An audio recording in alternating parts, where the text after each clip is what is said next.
Transfer anı tüp bebekte çok önemlidir. Transferi yapacak olan doktorun deneyimi, daha önce kaç tane hastada bunu yaptığı çok mühimdir. Çünkü embriyoları yerleştirdiğimiz andır transfer anı. Dolayısıyla öncelikle endometriyumun doğru hazırlandığından emin olmamız gerekir. Endometriyum kalınlığı bizim için önemlidir.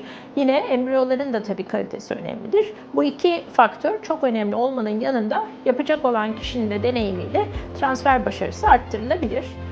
Sonrasında da artık transfer yapıldığı andan itibaren bu hastalarımız artık bir gebeymiş gibi davranmalı. Yani gebelikte dikkat edilmesi gereken tüm faktörlerin transfer olmuş kadınlar tarafından da uygulanması gerek. Bunlar neler? İşte alkol kullanmayacak, sigara kullanmayacak, kahve tüketimi azalacak. Bu tür zaten doktoru transfer sonrası detaylı bir şekilde hastaları bilgilendirecektir.